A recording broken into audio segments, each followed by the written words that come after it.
I'm going to start my talk this morning from of an excerpt of an article entitled "Signs of a Spiritual Ego." Before my breakthrough, I went through a period of what I call spiritual superiority. Of course, I could not see it at the time as I was blinded by it. Many on the spiritual path encounter this phase in varying degrees. This is a period whereby the ego is impelled to undertake the spiritual journey. Its goal is not to awaken, but to acquire a more superior facade, a higher status. Initially, the ego, as our false self, is the one who is happy to embark upon the spiritual journey. It believes it can perfect itself as it acquires more and more spiritual wisdom. Its superficial aim is to improve self-esteem and amass spiritual knowledge. However, it never asks or dares to ask which self needs esteem and knowledge. The spiritual ego is the most armor-plated of all egos. It really is the toughest nut to crack. Many in their journey to return to wholeness experience this phase where the ego takes on yet another layer of inflation identity. Only this time, it deems it legitimate because it has a spiritual label. This phase of the ego is still the ego. However, now it becomes largely impenetrable. And from my own experience, some of the traits of this phase are becoming overly identified with intellectual knowledge, defending that knowledge with spiritual righteousness, a sense of spiritual vanity and pride, a sense of spiritual superiority and seeing others as knowing less than you, a lack of genuine emotional vulnerability and transparency, and a lack of radical self-honesty, self-awareness, and observation. And you spend much of your time theorizing more than listening and allowing. And in this space, you are unable to see others as teachers. For all who come before us are our teachers. But if they're not famous, if they haven't penned a book, or if they don't have a big following, maybe you can't quite see them as a teacher. And in this stage, you resist being called out and maybe lack accountability. Perhaps you wear a mask of positivity arising from fear and not true spiritual groundedness. And in this state, perhaps you engage in spiritual debates with others arising from the need to be right rather than to be open. And every one of these expressions is simply a defense, a block against spiritual awakening and the experience of the divine, of being illumined from within. And to add my own note here, and all of these characteristics are someone who is poor in spirit, as taught by the master teacher Jesus in the Sermon on the Mount. You know, this COVID-19 experience, us being quarantined, but just this experience of change, of loss on many different levels, although I feel very blessed in many ways and realize that many are struggling in maybe income in other ways than I am experiencing. But nevertheless, it is a call, like I spoke of several weeks ago, of the initiation, of going deeper, of the realization that something more in our humanity and in me, in my understanding of the divine, really wants a deeper knowing experience more than that intellectual knowledge. And so as I sat in meditation, just really wanting to know, as far as a talk series or just in meditation in general, I've been feeling called to look deeper into the teachings of the masters. And in particular, the master teacher, Jesus. And while I was in meditation, the Beatitudes came to me, the desire to look deeper into the Beatitudes, which is contained in the Sermon on the Mount. And according to biblical scholar Dr. George Lamza, the Sermon on the Mount is the only, it's going to mute everybody here, excuse me. The Sermon on the Mount is actually the only written record of Jesus's teachings.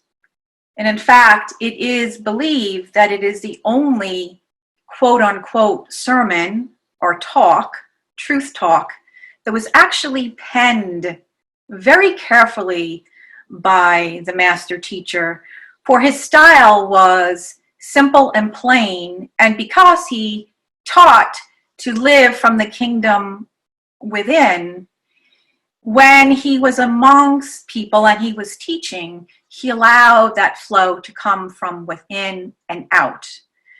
But this was something he was wanting to leave as legacy, and these contain his most important teachings. And the most important part of the Sermon on the Mount is the 8-verse poem, which is entitled as the Beatitudes. And according to many spiritual scholars, biblical scholars, mystical teachers, such as Lamza, Eric Butterworth from a Unity Minister, and Emmett Fox, and a new one for me, Cynthia Borgal, the Beatitudes have been, through the years, very much misinterpreted and misunderstood. And this is for several reasons. Number one, the entirety of the Beatitudes, all 8 Beatitudes, can be found in the Gospel of Matthew, chapter 5, verses 1 through 12. There's a shorter version of that in Luke. But the reason why they are misinterpreted is, one, the Gospel of Mark is composed in Greek, and Jesus spoke and wrote in Aramaic. And two, a lot of, or most of the Bible is interpreted and has been interpreted literally. And in that sense, they fail to look at the historical context, the allegorical context, the metaphorical symbolism that is so rich within that. And Jesus spoke very much in symbolism. And lastly, another very important reason why the Beatitudes have been misinterpreted, misunderstood, misused, is because in the day they were, by the patriarchal society, and even today's world, as we are witnessing this dying of the patriarchal energy, it was used to control, to put the fear of God into people so that the higher ups had all the power and the authority. And so if we look to Eric Butterworth, he tells us, and within New Thought teachings, we take the word beatitude and we put that little hyphen in them because there are attitudes of being, or the state of being consciousness. And so Eric Butterworth tells us that the Beatitudes are distinctly different in how they are written from the religious authoritative style of the day. And the religious doctrine of the day was usually one of obedience, of following a moral code, so that it would keep people in line through obedience and punishment. So it was very common if you didn't obey the Sabbath day, or if Jesus was ridiculed for healing on a Sabbath day, and he would get very upset because he thought this was a low bar. And even Michael Singer in The Untethered Soul speaks of this low bar, the 10 commandments: thou shalt not kill, thou shalt not commit adultery, thou shalt keep the Sabbath day, are all kind of non-negatives, ways of controlling, and they do not instill an inner desire of living in a consciousness of wholeness and of beauty and love that resonates from within, because it is a flow that we come. And so instead of keeping everybody in line, and people would risk punishment through stoning, and we see what happened to many people who spoke out about the power being within were crucified, or stoned to death, as I said before. Or the teachings would be used to say, well, if you don't be obedient right now, then you will go to hell, as if it was a place, or purgatory, or be punished in the afterlife. And so this practice was something Jesus referred to as obeying to the letter of the law, rather than being transformed by the spirit of truth within. And there's a big difference. And so as we look at the Beatitudes, what they really are, they are not platitudinal statements as they have been taught. Platitudinal statements meaning moral codes, like I spoke to, of behavior, things that we should obey and things we should or should not do.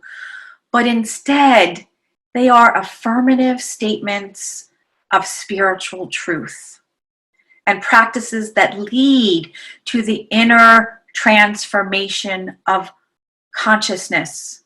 So one can say that the master teacher taught not of obedience, but being transformed by the kingdom of within.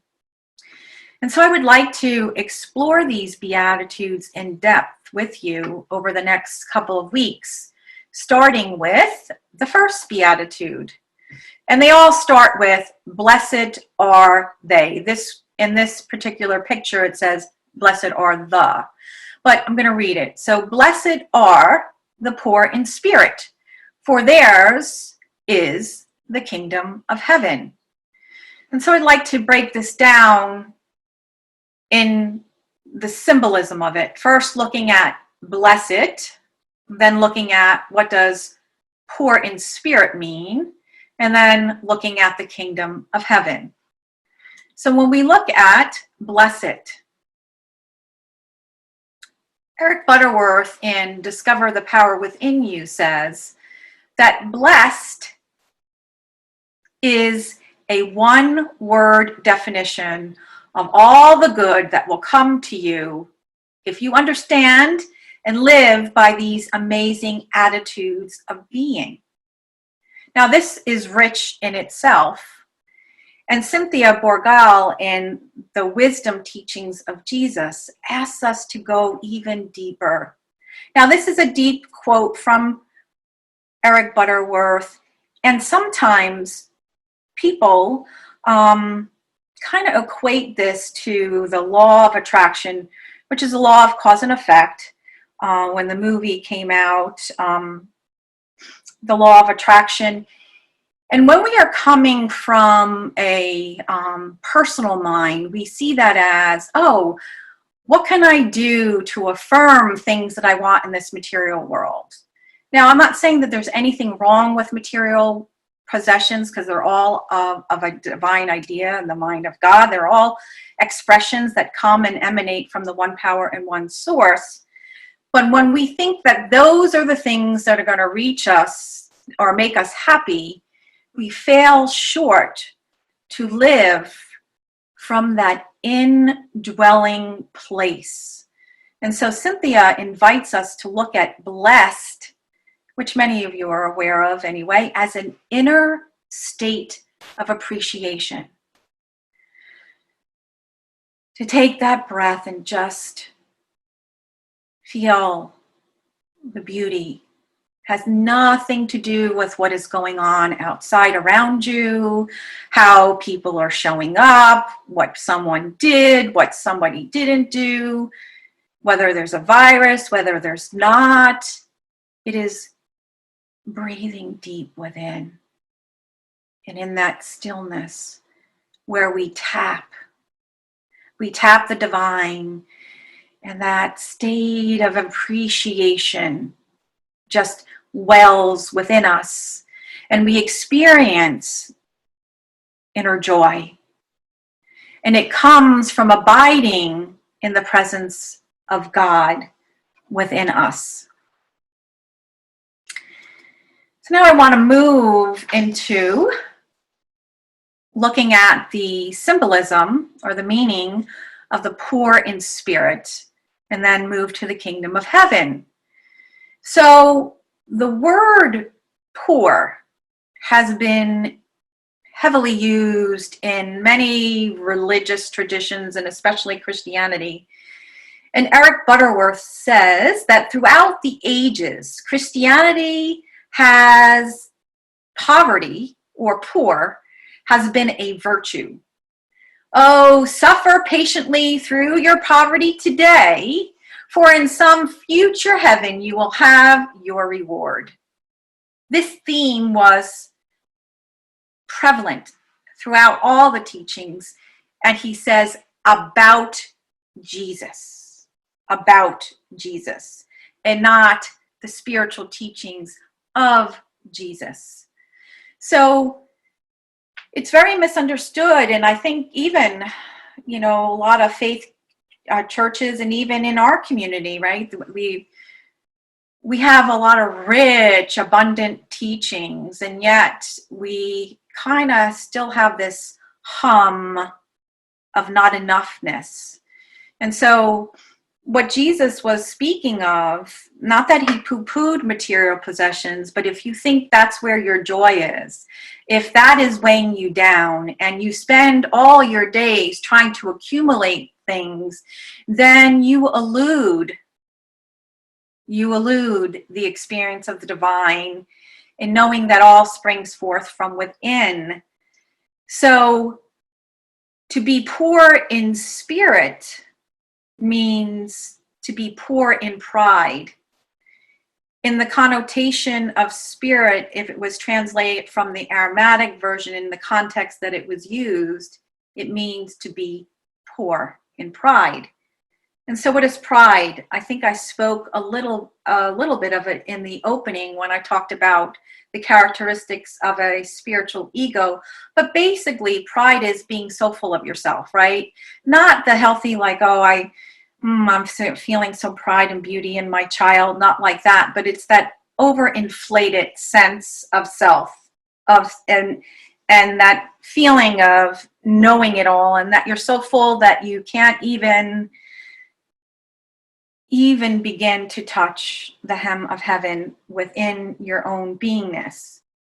And so, translate it properly, because Jesus wasn't in this, don't do this, don't do that, do this. It was about an attitude, a consciousness. So to be poor in spirit is to have a consciousness that is open and receptive to the indwelling illumination of the divine. Just take a moment, right?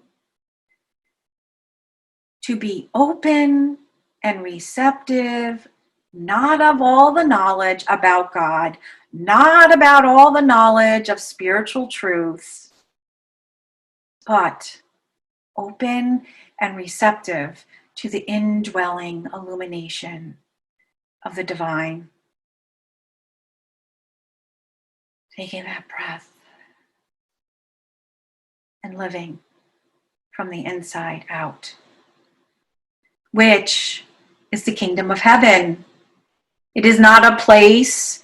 It is not that we behave ourselves so that we can enter the pearly gates of heaven. But heaven is the state of consciousness when we are in our higher self, the seat of awareness, as Michael Singer would say, or the upper room, or the kingdom within. It is an illumined consciousness, our Christ consciousness, our Buddha consciousness. And from that place, we live and move and breathe and have our being, which is, you can just see that when Faith Rivera sings God Is. As she says that God is, moves and breathes as me, as life, you sense and know that she is singing from a very deep place from within, and which is what the master teacher invites us to. And so as we do spiritual studies and look, and it's always about bringing it inward. And I spoke about last week, we know when we hit a spiritual truth, when for me, I get goosebumps or the hair stands up, or there's just this feeling that just resonates, that lights me up. And for other people, it might be different. But the teachings are also there for us to take them in. What is it? What, as I meet the divine within, what does this mean? How do I bring this and live this into all that I do? And so I want to share some beatitude, the first beatitude. Blessed are those who are poor in spirit, for theirs is the kingdom of heaven. And so I give you some translation after looking at the language, the Aramaic definition, and the study. So the first one is Eric Butterworth's translation. I am open and receptive to the inflow and the outpouring of all there is in God. George Lamb's is a little harsher, but anyway, blessed are those who lack pride, fullness, who are not narcissistic, it brings that not back, but who practice humility. And then again, as I invite you to, if you feel so moved, is to sit with the first beatitude and see, what does it mean to you? How may I affirm it in my own words? And so this is what I share of mine. Blessed am I, who is open and receptive to the indwelling presence of God, for I am illumined and transformed. I'd like to close today with a little Zen parable called A Cup of Tea. Once, a long time ago, there was a wise Zen master. People from afar and near would seek his counsel and ask for his wisdom. Many would come and ask him to teach them, enlighten them in a way of Zen. He seldom turned them away. And one day, an important man, a man used to command and obedience, came to visit the master. I have come today to ask you to teach me about Zen. Open my mind to enlightenment. The tone of the important man's voice was one used to getting his own way. The Zen master smiled and said that they should discuss the matter over a cup of tea. When the tea was served, the master poured his visitor's cup. He poured, and the tea rose to the rim and began to spill over the table and finally onto the robes of the wealthy man. Finally, the visitor shouted, "Enough! You are spilling the tea all over. Can't you see the cup is full?" The master stopped pouring and smiled at his guest. You are like this teacup, so full that nothing more can be added. Come back to me when the cup is empty. Come back to me with an empty mind. And I leave you with the words of Eric Butterworth. My friends, empty yourself of personal will in your quest for self-realization. You cannot achieve an understanding of God through intellect alone. Blessed be, my dear friends.